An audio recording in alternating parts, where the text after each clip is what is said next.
Good afternoon. It's Monday, the 24th of November, 2025, just after 1 o'clock. Welcome to UK Column News. I'm your host, Mike Robinson. My co-host in the studio today is Ben Rubin. Welcome to the programme, Ben. Thank you, Mike. And joining us by video link are Sandi, Adams and Diane Rasmussen. Later in the programme, we're going to be covering the latest on the assisted dying bill, taking a look at the Forward Institute and also the Lucis Trust. And we'll have an update on the government's digital regime and also the latest from Wes Streeting on gender incongruence. But we're going to begin today with the Ukraine peace deal that isn't. So on Saturday, it was announced the peace talks would be held in Geneva on Sunday between the warring parties in Ukraine, all except Russia, of course, because Russia is excluded. This is all to discuss Trump's 28-point peace plan, as Patrick was reporting on Friday's UK Column News. So let's begin with a little bit from Keir Starmer, who was speaking to Sky News on Saturday about his initial view of the plan. Well, the plan, the 28-point plan, has a number of important elements which are essential to a just and lasting peace, and that's what we all want. There is more to do on the plan, and we've had a meeting this afternoon of like-minded leaders from the Coalition of the Willing, who are here at the G20, to engage on that. And tomorrow in Geneva, there'll be a meeting of senior US personnel, of Ukrainians, and of NSA's national security advisors from Europe, including my national security advisor, to take things further forward. So, in other words, he doesn't like it at all because there's much more work to do. We'll come on to what he doesn't like about it in a second. But Starmer was then asked if he had spoken to Trump about the plan. Let's see what he said about that.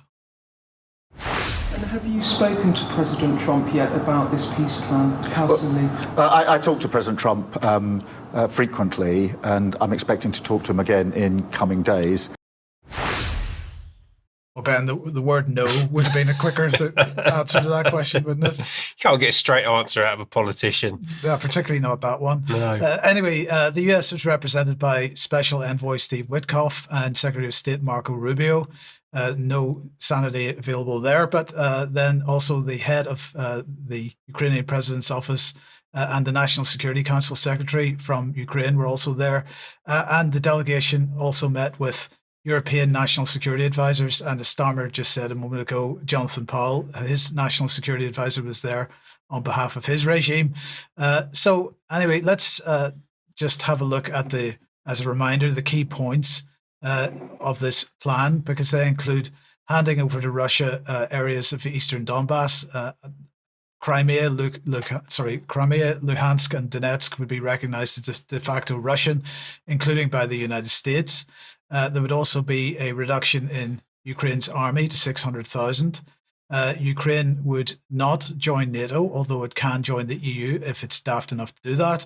And Russia would be brought back into the so-called global economy. And so the G7 would become the G8 again. And of course, let's not forget the $100 billion of stolen Russian assets that would be used to rebuild and invest in Ukraine, with the US grabbing 50% of any profits from that. And also an expectation that the EU would be adding $100 billion of its own money for investment and reconstruction. Now, yesterday afternoon then, 9 European countries, including the UK, as well as Japan, Canada, the European Union, were expressing what they were describing as unease with the US plan. They said it was an initial draft, that it would require additional work, just as Starmer just said. Starmer said it had a number of important elements, that there's more to do. And Macron said we need something which is good for Ukrainians. Merz said war can only be ended if Ukraine gives its unreserved consent. And the main issue for them seems to be one of the 28 clauses, which is the one that says that Ukraine cannot join NATO. But the German foreign minister, by the end of the process, was saying that this requirement had been removed from the plan. And if that's true, then European leaders have succeeded in keeping the war going, because there's no way that Russia is going to accept that. But anyway, let's hear from Ursula von der Leyen, President of the European Commission. We have agreed on the main elements necessary for just and lasting peace and Ukraine's sovereignty. And let me highlight 3 of them. First, borders cannot be changed by force. Second, as a sovereign nation, there cannot be limitations on Ukraine's armed forces, that would leave the country vulnerable to future attack and thereby also undermining European security. Third, the centrality of the European Union in securing peace for Ukraine must be fully reflected. So she's basically said that there's 3 more of the clauses that Trump's proposing that are not acceptable to the Europeans. So this is dead before it's even begun, it seems. It would appear so. But Ursula had one other thing to say here, and this is going to take us in a slightly different direction. But let's listen to how she finished her little video clip that she put out yesterday. And I want to end on a point that is personally important to me. A crucial element that must be part of any agreement: the return of each and every Ukrainian child abducted by Russia. Of all the horrors unleashed by Russia's war, none cuts deeper than this. Tens of thousands of boys and girls remain trapped in Russia, frightened and longing for their loved ones. We must place these children at the top of the global agenda. So, as usual, the hypocrisy is off the charts because let's not forget, or maybe Ursula would prefer that we did forget, Roly Post, the EU ambassador who was trying her best to get the lid off children being trafficked out of Romania decades ago. The fact that the EU is still the destination for trafficking for tens of thousands of children. Now, I've mentioned this organization before, ECPAT. This is the NGO which tracks trafficked children as best they can, and I'll explain why I say that in a second. They've just released this report on a multi-agency cross-border simulation exercise on the trafficking of children held in the EU. And it says, just put that back on screen if we could, please, thank you. It says more than 30,000 children went missing after their arrival in Europe between 2014 and 2017, and that, they say, is according to European Migration Network. The majority disappear before filing an asylum claim or during the asylum procedure. And they say that member states and stakeholders do not collect data on the systematic, uniform and comparable way. And very often the disappearance of a child in migration is not reported or reported only for administrative reasons. And that's why I say they do their best to find out what the figures are, because they go on to say that the real figure is therefore unknown, but it's expected to be much higher. And so the EU runs an exercise to see where the situation can be improved. And what will come of it? Nothing, because this is big business. So Ursula should perhaps look to herself first before casting aspersions on others. Now, long time UK column news viewers will know that Vanessa Beeley has visited refugee Ukrainian children in Russia and seen how they're being looked after. And that's not to say that Russia is getting it 100% right. I'm not qualified to make that statement, but it's certainly, I'm qualified to say in this case that Ursula is a hypocrite. Absolutely. Now, we can't let ourselves off the hook here in the UK because if we bring this ECPAT report on screen, they've just published this in the last few days, and this updates the report on Britain's record in this area that we've covered in past years. They say that trafficked children continue to be one of the groups who are most at risk of going missing in the UK, with nearly 2 in 5 going missing in 2024. They also found that unaccompanied children also remain at risk of going missing with a rate of 13% compared to 10% of the looked after child population in England. These children remain at high risk of going missing from care in the UK, a persistent finding over the last decade, which shows a continuing and significant failure in safeguarding. Many systems and processes in force in the UK appear to be exacerbating this risk with little meaningful consideration of or ability to provide care and safety for these children. So I'm going to say that the trafficking of children is an industry in the West, EU and Britain included, for slave labor, for organs, for sexual slavery. And I think, Ursula, we should be cleaning our own house first. Any thoughts? Nothing to add to that. Well, look, let's move on then to the UK again. And Sandi, welcome to the programme. And bring us up to date on what's going on with the issue of assisted dying. Thank you, Mike, and welcome everyone. Yes, as I mentioned last week in last week's show, the terminally ill adults end of life bill has now reached its committee stage, and in the House of Lords, but it's in serious danger of running out of time. Although it's a relatively short bill, peers who oppose the assisted dying have trebled over 1,000 amendments, an unprecedented figure that has slowed progress to a crawl.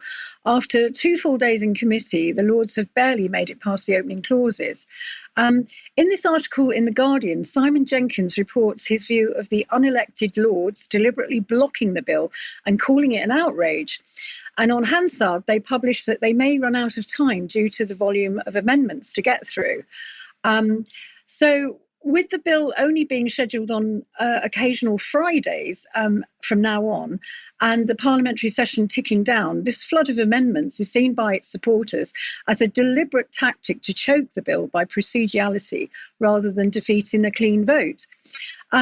I've been looking at the networks of organisations behind the push for legislation, shaping the public narrative and the lobbying of Parliament. Now, Dignity in Dying, I think we've got a slide here, is the main campaign group fronting the effort, supported by a number of charities with interests in pushing the bill through, with its sister charity Compassion in Dying, which has received significant funding from opaque offshore trusts. Alongside them, the Assisted Dying Coalition, including Humanists UK and My Death, My Decision. Now, also a big player in this is the influence of More in Common. Now, More in Common are a philanthropy-funded communications outfit who were set up after the MP Jo Cox's murder in 2016. Their polling has been heavily used to frame assisted dying as a mainstream popular reform. They were responsible for last year's shocking posters for assisted dying advertised by Transport for London. And I'm sure we remember those. They were quite shocking. They, in turn, received funding from the William and Flora Hewitt Foundation. Now, this foundation gives grants to organisations such as Digital Promise Global and Open Education, and major grants to groups like Water Foundation, Wildlife Conservation, Society Canada. They're very, very into population as well. They're the global. They fund the global development of population, gender equality, and governance. So they've got a lot of skin in the game of pushing this bill. Taken all together, this represents a well-organised, well-funded communications and advocacy machine, while opponents in the Lords rely on procedural obstruction to allow or block the bill's progress. Now, Dignity in Dying, they're hugely funded, 1.8 million this year, and they had an income largely of donations of 2 million. They do a lot of campaign work, political lobbying, and they've managed to really push this through with the lobbying. The Canary recently featured an article on donations received between 2022 and 2023 by an offshore investor called Church Street Trustees. Now, Compassion in Dying received 300,000 donation from Church Street Trustees, are registered in Jersey and appearing in the Panama Papers. The information of any relevance to Church Street Trustees' donation comes in files from the US Securities Exchange Commission.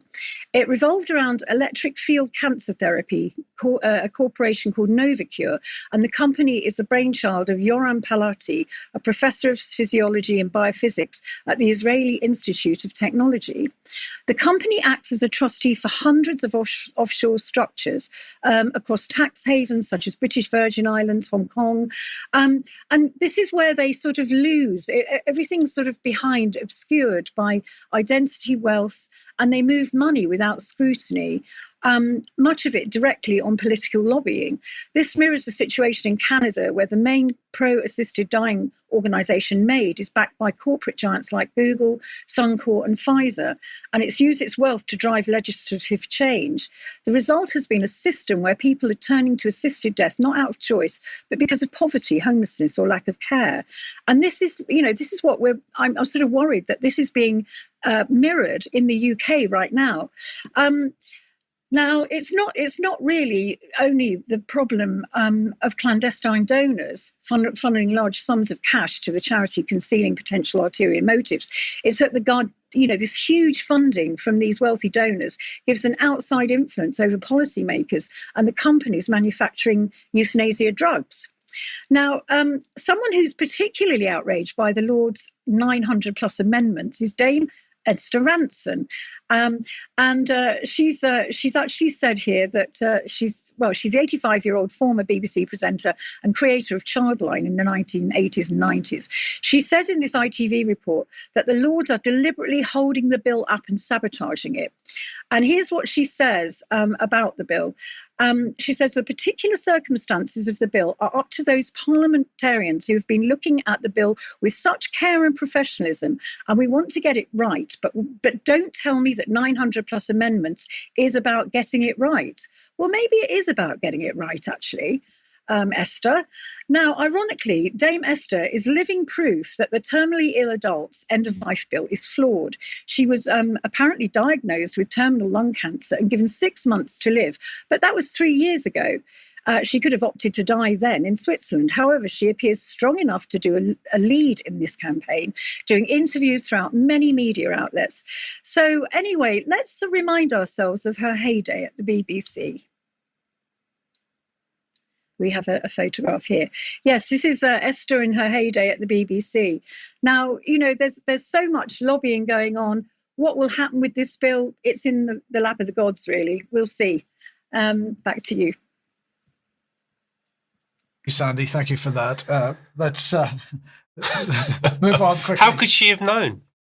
No one knew. No one knew. No one knew about Savile. Of course they didn't. Of course not. But anyway, look, let's move on then to the Forward Institute. This is an organisation I haven't heard of. What are they up to? What are they up to? Well, you may have noticed that the social, political and economic pillars of our society are being torn down so that it can be replaced with a new global system that meets the needs and the ends of international capital and unelected rulers like our own monarchy, for example, as we'll come on to. And a lot of this used to centre around this organisation, Common Purpose. Regular viewers of the column will be very familiar with Common Purpose. We talked about it endlessly over the years. We'll put some links. You can go and refresh your memory. But for my assessment, Common Purpose seems to have gone global. They still exist. They're huge. They're very influential, but they're much more likely to be talking about things happening in Singapore, South Africa, North America, or elsewhere at the moment. And I think that some of the slack in this country is being picked up by other organisations, including in particular this one. This is the Forward Institute, a non-profit based in London, which exists apparently to shape a better future through responsible leadership. It's a growing network of 1,500 leaders committed to changing their organisations and the systems that they sit in. Yeah, this is about transformation of the system to align with a global agenda designed to benefit the ruling class ultimately. And we're going to hear now from one of the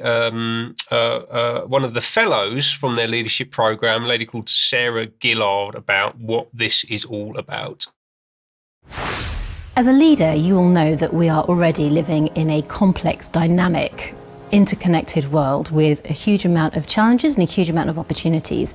And those challenges and opportunities are at a scale that probably haven't been seen ever before in human history.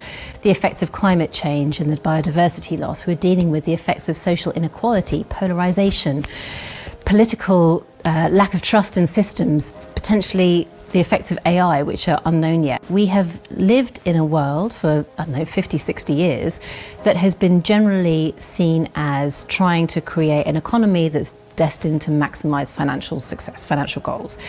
And that's worked really well. It's created great prosperity and growth and innovation and huge solutions to big challenges. And it really has lifted loads of people out of poverty, and there's been extraordinary benefits from that type of economy. Government and business and civil society operate in sort of separate swim lanes. So government sets the rules, business acts within those rules to try and maximize financial returns, and civil society or the third sector or NGOs sort of pick up the rest, pick up where the market has failed.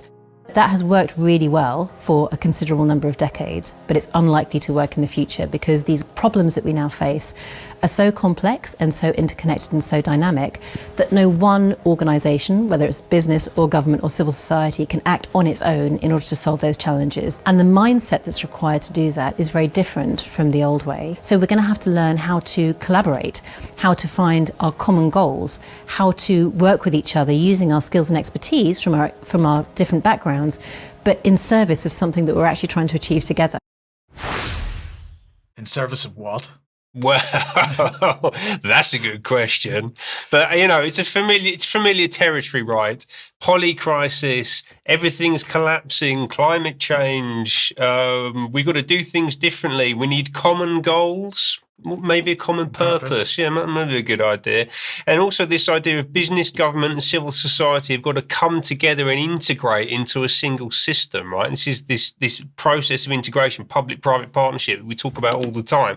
And that she goes on in that video to say that this generation of leaders has to invent a new way of thinking about what the economy is for, which is an extraordinary brief that they seem to have set themselves. Like, who are these people? And how is she presenting herself as a leader? She opens it up as leaders. We're leaders. We're going to lead people. Really? Like, who? Why? Like, you used to work at John Lewis for a few years in a strategy in a board level role, admittedly, but the idea you're going to come in and completely transform everything seems a little bit far-fetched to me.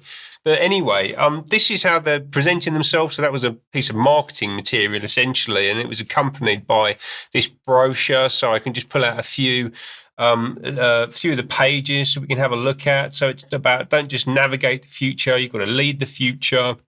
It's a 15-month program where you will go through an inner shift. So this is reframing, transforming your perspective, building uncommon connections. So this is about networking across other leaders in different parts of society, broadening how you see the world, so transforming your understanding of how the system fits together, what you think it could potentially be in the future, and then also critically work on what matters. They're actually bringing real work, bringing your day-to-day work into this process. And the people coming into this come from the top 50 organisations in the UK, corporate, civil service, military, absolutely across the piece, right? And we'll come on to that a bit more in a moment. They've got a programme they run, so they've been doing, I think they're on to their 10th now, right? And they bring about 100 people through over a period of 15 months, retreats, seminars, coaching, learning groups, networking, and then a community at the end, right? So this thing lives on beyond the end of the program. And this is about rewiring yourself, developing a new you. As she says, rewire the leader within. You can see at the bottom there, establishing a view of what's coming, so what's happening in the future. And when they say that, that means the technological and political and social roadmap that is being handed down to us from the World Economic Forum and the UN and places like that, as we'll come back to in a moment, right? So they immerse people in this stuff and say, this is the inevitability of where we need to move to. And then we're going to drive through a process of change. As we can see, you can say that face what the transformation is going to take, and then you can participate in delivering that, right? And as I say, there's 1,500 people in this network. It's very similar to what's going on, has been happening with Common Purpose, very similar to other networks that we see elsewhere in the civil service and other parts of society, right? Extraordinarily well connected. So they're talking here about academic contacts in places like Oxford and INSEAD, corporations like Netflix, DeepMind, obviously part of Google, CEOs and systems leaders, they describe them as in government, corporate, and the military, crucially. This one is particularly close to the UK military. And then also bringing in what they call provocateurs and visionaries, people like Sam Kniff, who I actually showed a little while ago because he had this thing running where he was getting men to paint their nails, and that was supposed to say something about the future of masculinity. So that's the kind of stuff that's getting into this. And then lots of different types of organizations. So these are the organizations that the recruits into this program are going to be coming from as well as places like the Metropolitan Police. You can actually see there a few named individuals, Adela Khan, who's the Deputy Assistant Commissioner at the Metropolitan Police, Hannah Bernard, OBE, Head of Business Banking at Barclays, and Nick Cowley, OBE, Major General in the British Army, and who was the Commandant of the Royal Military Academy at Sandhurst. So, like, training the next generation of military leaders in the country. Yeah, absolutely top-level access these people have got.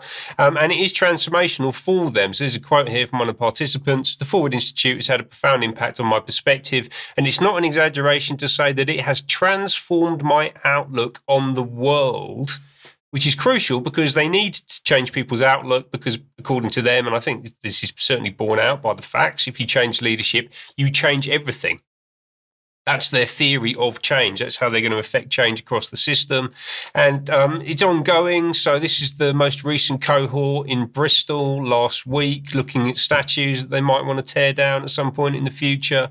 Networking, convening, developing their plans for how they're going to reshape everything, right? So this is actually happening right now. It's been going on for just over a decade because it was founded, and then we can get into who's pulling the strings here ultimately, right, by this chap. This is Adam Gudetsky. I think I'm saying that correct. Gudetsky. Oh, Gudetsky. Yeah. All right, there. We've got our Eastern European correspondent on the desk with me. So he founded it. It's been going for 10 years. His background was at the Boston Consulting Group, so one of the top strategy firms in the world. He was also a governor, actually is a governor of Arc Academy, which is Paul Marshall's play in the education space. So again, people who like GB News, this is what Paul Marshall's actually up to behind the scenes, working with these people. And this guy was also part of the World Economic Forum Global Shaper program, which is the under-30s version of the Young Global Leaders. Yeah, so this is hand-selected by the World Economic Forum in order to implement their transformation agenda. What's he doing? He's running Forward Institute. Yeah, that's his contribution to that process. Who else is there? So on the leadership, Ruth Turner, she's a senior director. She actually founded the Tony Blair Faith Foundation and led it for 6 years. So that was part of the precursor process to the Institute for Global Change. He had about 5 or 6 of these different things that he spun up. She helped with that. She used to work with him at Number 10. She also used to work at Nesta, all the usual suspects. This guy's fascinating on the board, Martin Hewitt. So he, from 2019 to 2023, was the chair of the National Police Chiefs Council. So he was the central figure through the whole COVID period, overseeing the police. Blimey. I think he knows where the bodies are buried, metaphorically speaking, of course. And then he now runs border security for the Home Office. So he had a little break when he did some other stuff, including working with Forward Institute, and he's now running border security at the Home Office. What a fascinating job that must be at the moment. Anyway, moving on. The chair, Sir Anthony Saltz. Big hitters here. Absolutely top-level city grandees. Anthony Saltz was the exec vice chairman of Rothschild between 2006 and 2017. Top banker. At the same time, or actually during that similar period, he was the vice chair of the BBC Board of Governors. He was, I believe, on the board of the Scott Trust. It's not listed here, but the Scott Trust that owns The Guardian. He was the chair of the Eden Trust, which owns the Eden Project. He's formerly a trustee of the Paul Hamlin Foundation, one of these civil society organisations in this space. And he also ran a number of government reviews, including one looking at press regulation, which was a precursor to Leveson, this whole that kind of hacked off era back around 2012. So a lot of the stuff that we're dealing with now in terms of what Ofcom's up to, for example, would have been heavily influenced by this chap. Just a final person to note on the board, because this takes us directly back into British royalty. Ian Cheshire is an expert advisor to Forward Institute. He's the chair of a bunch of organisations. The particular one that jumped out at me is the We Mean Business Coalition. We could spend hours talking about We Mean Business. That is absolutely central to the global transition that they're trying to push us into at the moment. But also, interestingly, he is the chair of the King Charles III Charitable Fund, personally hand-selected by the King to run his personal charitable fund. And here they are hanging out at a We Mean Business Coalition event. You can see Charlie Boy there.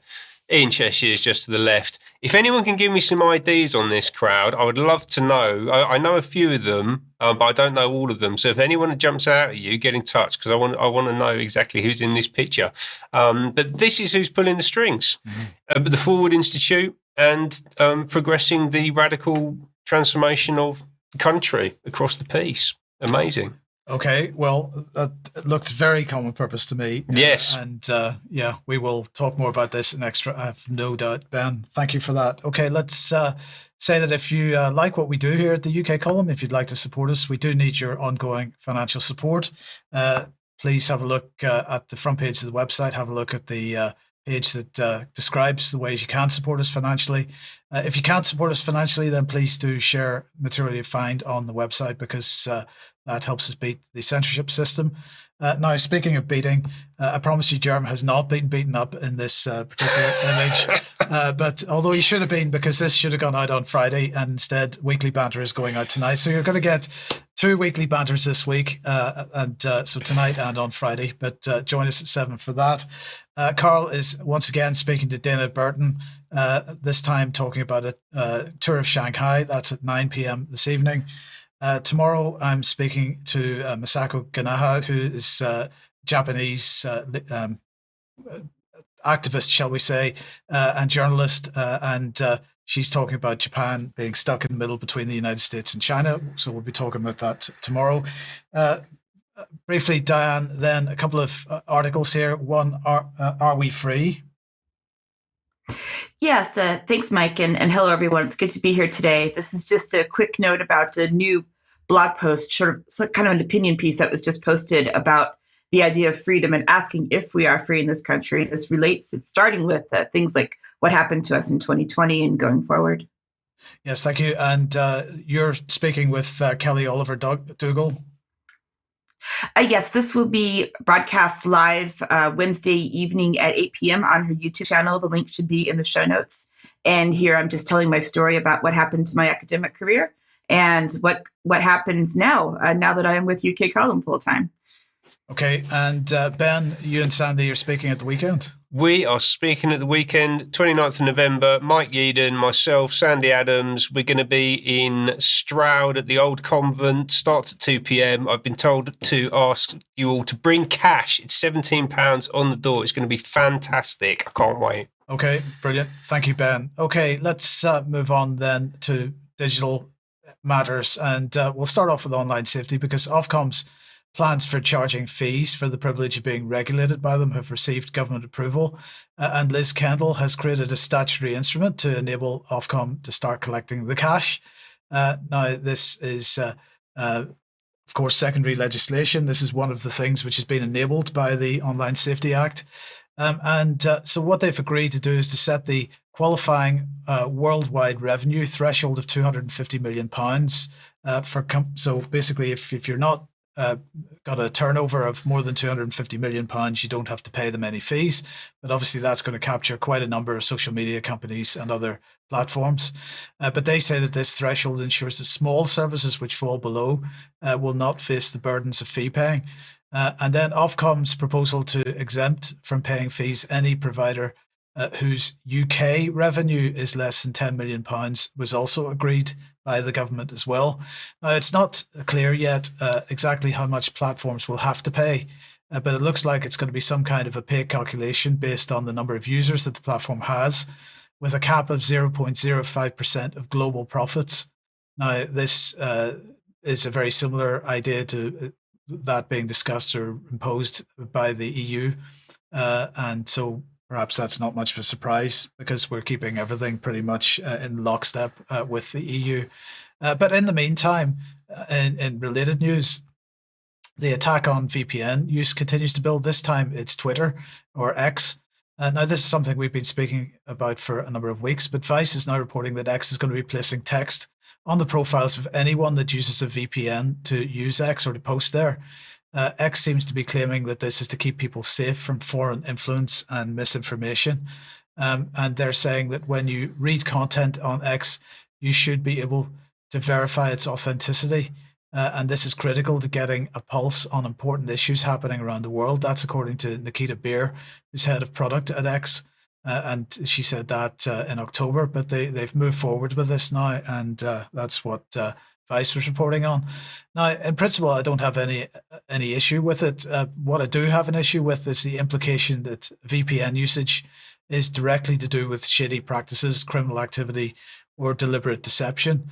because it is absolutely clear that using a VPN is a sensible component of daily internet use, as long as everyone is understanding that that VPNs have limitations, and as long as we all don't assume that VPNs in and of themselves keep our activities anonymous. Now, speaking to a House of Commons Select Committee last week, Minister for Digital Government and Data Ian Murray was defending the government's decision not to publish the budgeted costs of its plans to build digital IDs for every citizen. That's according to this article in the Register. All the links to these articles will be in the show notes. He said to the Select Committee, in terms of cost, it's to be determined by what the system looks like, and that can only really be measured after the consultation has been closed and analysed. And he said that the cost of the system will depend on what the system looks like. Digital inclusion, he said, all the bits that are attached to digital ID, and also the use cases from other government departments in terms of both the cost of having the system, the cost of running the system, and the savings that are subsequently made from having a much more efficient system all contribute, is what he was implying. So that's good, isn't it? Now, we should remember, of course, the unimaginable cost of test and trace, and the fact that it failed to deliver central promise of averting another lockdown, according to the UK Parliament website. Well, what were they talking about? Was it £37 billion over 3 years for that? And of course, this rollout is going to be a bigger project than that one. So, it is ridiculous to imagine what this is going to cost. And then finally on this, then let's just mention electronic travel authorizations, which are, of course, related to digital ID. Because visitors, according to the government now, from 85 nationalities, including the United States, Canada, and France, who do not need a visa, will not be able to legally travel to the UK without an electronic travel authorization from the 25th of February 2026. Now, ETAs have been around for quite some time now, this year, at least from earlier this year, but they haven't been enforced. They'll only start to be actually enforced in February. And from that point forward, if you turn up at a border control point without an ETA, then you will not be able to get access to the country, is what they're saying. And they're saying that this is a significant step forward towards digitizing the immigration system and paves the way for a contactless border in the future. That's good, isn't it? It just sounds so efficient. Yes. Contactless border. Let's move on to gender issues, Diane. Yes, thanks, Mike. I just wanted to cover something that has come out in the last few days based on some new clinical trials that are being funded to the cost of over £10 million to the taxpayers. So let's start with this tweet that came out on Saturday by Wes Streeting, the health secretary. And he said, children with gender incongruence, and we'll go into what that means, deserve safe, compassionate, and effective care. That healthcare must always be led by evidence. The Cass review, which basically said that we don't have evidence to support the idea of transitioning gender, especially for boys and girls, there isn't enough evidence that puberty blockers are safe or beneficial for children with gender incongruence. Dr. Cass recommended a ban on prescribing them and a clinical trial to build that evidence. King's College London has now launched that trial. So these are the trials that I want to talk about today. Basically, he's in support of the puberty blockers for children. James Estes, however, is a psychotherapist who has spoken out quite a bit about going against the idea of children changing gender, which, of course, we know that we can't based on biological reality. And James said that he had received footage of Wes Streeting at an NHS LGBT conference, which happened back in September. And so here's a short clip from that footage that he received of Wes Streeting talking about this issue. So I'm definitely listening, but I would accept that, firstly, that's not the perception. And secondly, that in terms of the listening, that people have not seen action that suggests that I've got it. And in some areas, that's because I am constrained by the clinical advice and the evidence, and particularly when you're in this job, sometimes you do have to say no to things, even when it makes you feel really uncomfortable. And it has not sat easily with me at all that there are young people who said, they've described to me how they feel about not being able to access puberty blockers or the risk of not being able to access puberty blockers in the future. And it's been distressing for me to hear. So obviously we can hear there that West Reading does not agree with the results of the CAST review and wants to find otherwise. So what we can see now is that these studies have been funded through King's College London. Now, when you heard gender incongruence, we've also usually heard the term gender dysphoria. The reason that this term incongruence is now being used is I think it's a bit of a kind of a filter, a mask for what's actually going on, because a lot of people don't know what this term means. But as of 2022, gender incongruence is an official term through the World Health Organization. It is now part of the International Statistical Classification of Diseases and Related Health Problems, or ICD-11, saying that it includes new changes to reflect modern understanding of sexual health and gender identity. So essentially, this is related to what we're saying. We can't use the former terms transsexualism, which was in ICD-10. We can't talk about gender identity disorder of children. We now have to use this term incongruence, and has moved away from mental and behavioral health disorders into conditions related to sexual health. Although the trials that we're going to be talking about are being led by a professor of child psychiatry. And this also says it reflects current knowledge that trans-related and gender-diverse identities are not conditions of mental ill health, and that classifying them as such can cause enormous stigma. Well, okay, but that's not really what they're doing in the trials. The set of trials from King's College London is called Pathways, which is an acronym for Puberty Suppression and Transitional Healthcare within Adaptive Youth Services. And there are several parts to this set of studies. The first one is called Pathways, which has started already earlier in the summer, which aims to understand the care needs and experiences of young people attending the NHS Children and Young People's Gender Services in England and how these develop and change with time. The study will last for 5.5 years and will explore life experiences, quality of life, mental, physical health, as well as gender identity. These will be explored with questionnaires completed once per year over the course of the study. So more later on those questionnaires. They're a little bit concerning. So here's just some things directly taken from the funding proposal, which is available freely online, saying that this is all to improve the understanding of the care needs, holistic development journeys of children and young people attending gender services. This will include 3,600 participants over several years.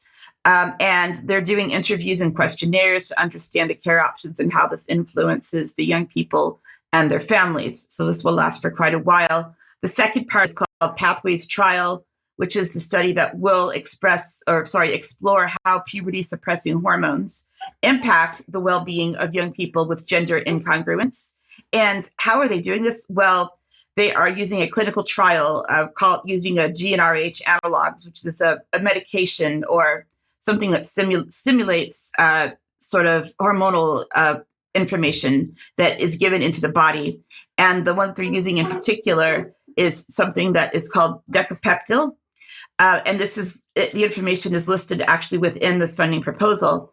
And they are going to give these young people, and this is mostly between ages 12 and up to 16, so up to 15 years, 11 months in age. This will be 22.5 milligrams of an injection or a jab, 6 for over 6 months. Decapeptyl is a medication that is used for a lot of different things. This particular dosage, 22.5 milligrams in men, is used to treat prostate cancer. In children 2 years of age and older, it is used to treat puberty that occurs at a very young age, before 8 years in girls and 10 years in boys, which is also known as central precocious puberty. So central precocious puberty is a different medical condition than children who seem to think that they need to become a boy if they're a girl or vice versa. But this is what the trial is for, to see if it will in some way affect them or help them with their mental health and general well-being. This particular medication is also used for in vitro fertilization. It's used to treat women's health conditions such as fibroid tumors and endometriosis. It's used for a range of things for different people for different hormonal reasons. And this particular medication is made by a company that is called Ipsen, IPSEN. You can look up their website. And what I found out in particular, with a quote from their CEO he is called David Lowe, and they talk about sustainability on their website, which is a bit odd, saying that their commitment to sustainability is really important. This includes climate change and DEI, so diversity, equity, and inclusion is important to their pharmaceutical company. So we see, again, ties with UN and World Economic Forum and so on. The next part of the study, which is a separate part of Pathways, is called Pathways Connect. This will explore brain development and changes over time in young people with gender incongruence who are attending the gender service. And this will follow the people who are being offered the puberty suppressing hormones or puberty blockers in the Pathways trial. So that is a separate part of it. So who is funding the study? Well, the NIHR, which is the main sort of funding agency in the UK Research Council's government funding for National Institute of Health and Care Research, is the full name of it. This is, as they say here on their website, funded by the public, so your tax money is going to pay for the study. Interestingly, they have a page on their website after the Supreme Court ruling on the legal definition of sex came out earlier this year, saying they were reviewing relevant policies and approaches to make sure that they are up to date with today's legal clarification of the position in the UK. However, look at what they're funding now, looking to see if children can change gender or whatever through puberty blockers.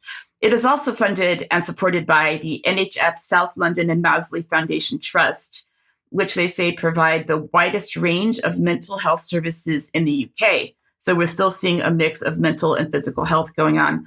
These two are combined together in a partnership called the National Research Collaboration Program, or the NRCP, which is what combines NHS Trust, NHS England in particular, the Department of Health and Social Care, which is West Readings are part of the government, and other so-called research experts, with the aim of reducing time required to design studies and gain funding agreement, which means that they didn't have to wait for months or longer that most research studies do.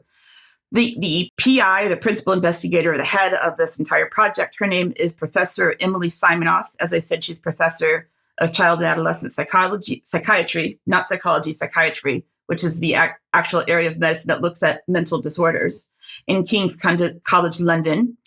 Her personal profile on the website lists that she has expertise related to several UN Sustainable Development Goals, which most academics do nowadays. They're required to do so. I used to be required to do so. She's got several of them listed, I believe 8, that she says that her research works on in particular. The primary way that they're going to be evaluating how the study is going is those questionnaires and interviews that I mentioned earlier. This one is called Kids Screen 10, which is a health questionnaire for children and young people, particularly for 18 years old. And this is a very short set of questions asking if they felt well, are they fit, do they feel like they have energy, are they sad, are they lonely, time for yourself, do you have enough free time and things to do in your free time, how have your parents treated you, are your friends fun, are you having fun in school, etc. So this is the main primary instrument that they're going to be using to determine these gender identity issues. A couple of the other smaller questionnaire bits quickly is one called Gender Identity, where it's a 2-item measure developed for this particular study, and they are asking them what is their current expression of gender identity. Is it mainly a girl, neither a boy nor a girl, definitely a boy, mainly a boy, etc. And also a question related to how do you identify as what gender do you identify with? So is it cisgender, transgender, non-binary, agender, gender fluid, gender queer, two-spirit, and other? They will also be asking about sexual attraction. And this is for young people ages 12 years and older. Who are you attracted to? Prefer not to say, male, female, males and females, neither, not sure. And this will be asked again to children from 12 to 15 years old. So finally, a bit of hope at the end here. James Esses, who I mentioned earlier, who exposed that video from West Streeting, he has said that he is going to bring this to court, that there is a trial that he is planning on. He says there's funding. There's a press release that he's released, which you can see on his Twitter account here, or X account. And he says if this is not stopped immediately because of how dangerous and ethical this is, he will be bringing it to court along with his colleague, Kira Bell. So let's hope that that is successful, Mike. Thanks, Dan. Thank you for that. Okay, Ben, let's move on then to, well, Lucifer. Well, yes. Is the UN a cult? I couldn't possibly. Is there something going on here, like that people aren't quite aware of? But you might be familiar with the Lucis Trust. So this organisation was founded in the early 1920s. It was originally called the Lucifer Publishing Company. It was founded by Alice Bailey, one of the key protagonists in the New Age movement, and they are very heavily linked into the United Nations and the whole drive towards global governance, and they actually have consultative status with the Economic and Social Council of the United Nations, ECOSOC, and they have just commissioned a piece of music by a guy called Jazz Coleman, who's a British composer who used to be in the post-punk group The Killing Joke, and I came across this over the weekend via Geopolitics and Empire, and there's this amazing video clip of him talking about his new work commissioned by the Lucis Trust. Have a listen. As always, like with Killing Joke, and especially with this work, there's two essential meanings. There's a hidden meaning, and there's the simple meaning for the majority of people. What I wanted to achieve with this work was to mark the transition from my former self to my future self, and hence the work starts out with the words, "Let the light descend into the hearts of men," and as I pointed out before, this is the official text of the United Nations. The work ends, of course, with the Great Invocation and the complete text of the United Nations work called the Great Invocation, which indicates the direction that I intend to go for the remainder of my life, which is to work with, alongside, and to be part of the United Nations structure, because I firmly believe that this is the only way we are going to achieve universal human rights on this planet. So this is the way I began and have ended this great work, the Great Invocation, which is of course the music of Killing Joke, but with a completely different meaning attached to it. Totally normal. Yes. Totally normal. That was Jazz Coleman talking about Magna Invocatios as a piece of music he's created, which you can go and listen to. We've put a link to it in the show notes. Go and check it out. It's quite tuneful, actually, but very odd, like the layers of meaning. We'll also put a link to the album notes, which I've got here. I'll just pull out a few of the kind of choice points, right? Just to reiterate, this is coming down from the UN system. He is part of the UN system. He is dedicating his life to being involved in the UN, right? And he's talking about this in the context of a sixth extinction period where global society is radically rearranging itself via mass centralization for its own survival. Apparently that's what's happening right now.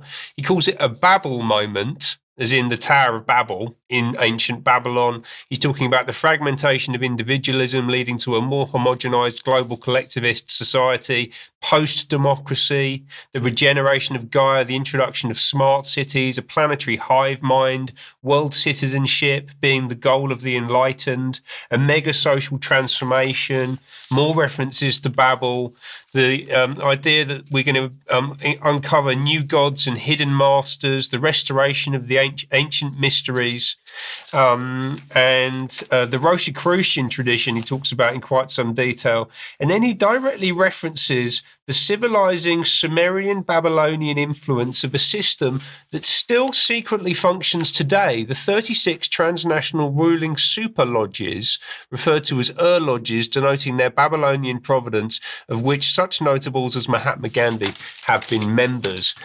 Apparently that's what's driving this whole UN agenda. It's quite an eye-opener. I think we'll talk about that an extra too. I think so. A bit of fun with that. Okay, Sandi, let's come back to you then. And COP30 has, it has not succeeded, shall we say?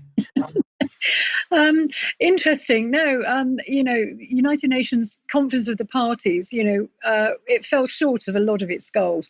Now, Ed Miliband, in this Telegraph article, he said it's a step forward despite the lack of fossil fuel deals. Well, he looked increasingly stressed last week at COP30 in Belém in Brazil.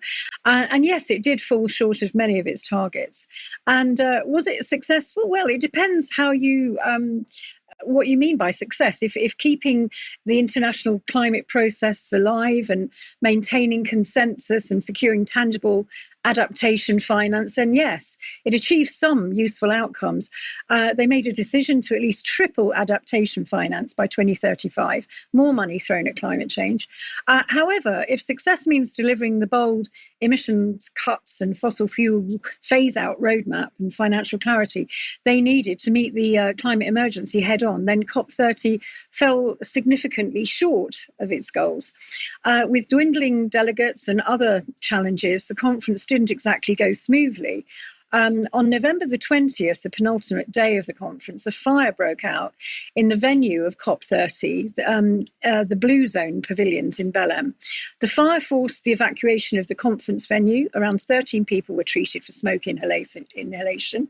The fire was reportedly controlled in about 6 minutes, but the venue remained closed for approximately 7 hours before reopening.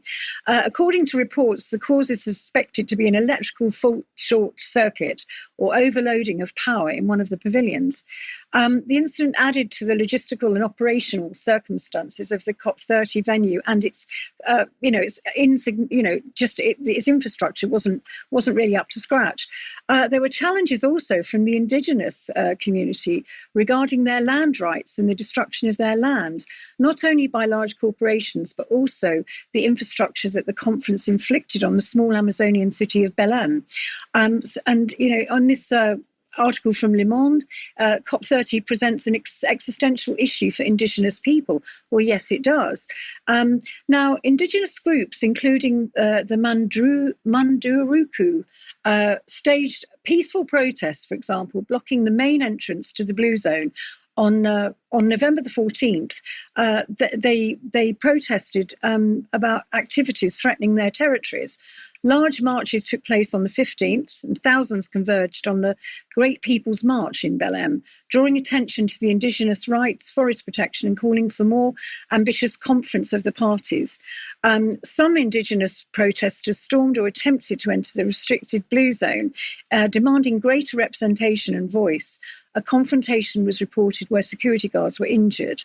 Now, I've got a little video of this, and they're basically they're demanding the stopping of the logging and all of the infrastructure that the big corporations are doing. They're saying they're the ones that suffer when the crops don't grow. And they're saying that they're going to stay until the president actually comes out and speaks to them. We want him to bring back, our rights. So he's, they're not a happy bunch. These indigenous people have. There were large queues because people had to go in from different entrances into the. They were forced to use a side entrance to resume their negotiations, and altogether it was quite disruptive. So. What were they demanding? They want a higher participation in COP30. They did this year get a better representation than most COP conferences.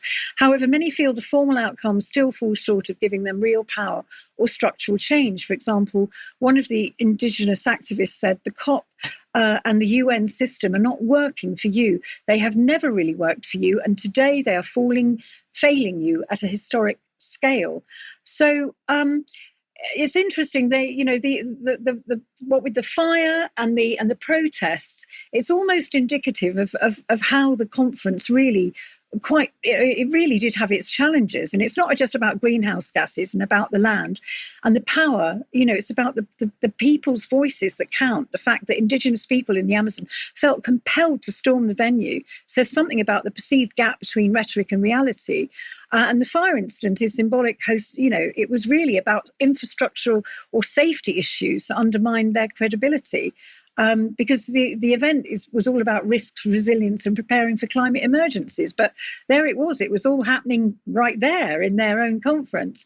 So anyway, one of the other things that they announced is that Australia has backed out of the COP31 next year. And the conferences of the parties were very disappointed that Australia had backed out.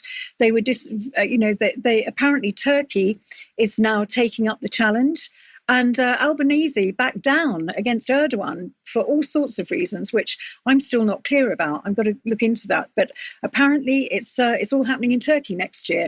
So all in all, not a great conference.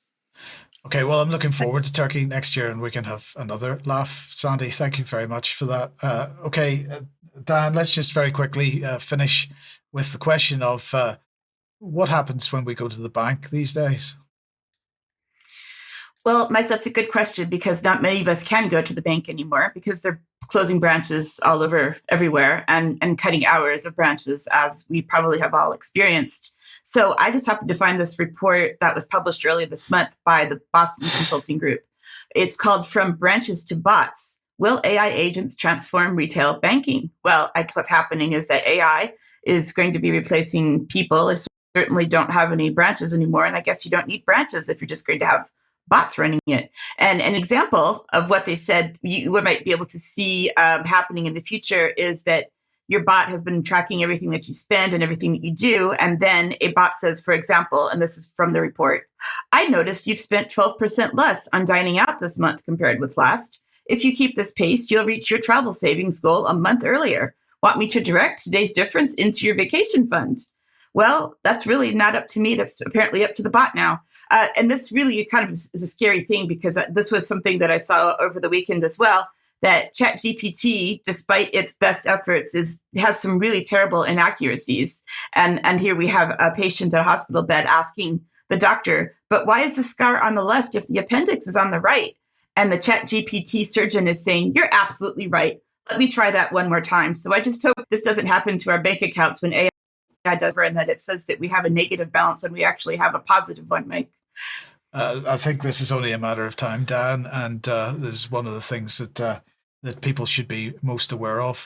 The fact that ChatGPT or any of these other AI bots attempts to assuage our egos by telling us that we're right or that we're very insightful, or these kinds of comments back from it. It's encouraging. It's drawing us in. It's encouraging us to get that hint of approval from something that's artificial. It's training us to be accepting of that entire system. So we'll be talking more about that in Extra as well. But we have to finish there for today. I'm going to say thank you to Sandi and Dan, and to you, Ben, of course. If you're a UK column member, stick on the live stream, and we'll see you in a couple of minutes. Otherwise, enjoy Jerem and Carl tonight and the interview tomorrow. We'll see you at 1 p.m. as usual on Wednesday for another news program. See you then. Bye-bye.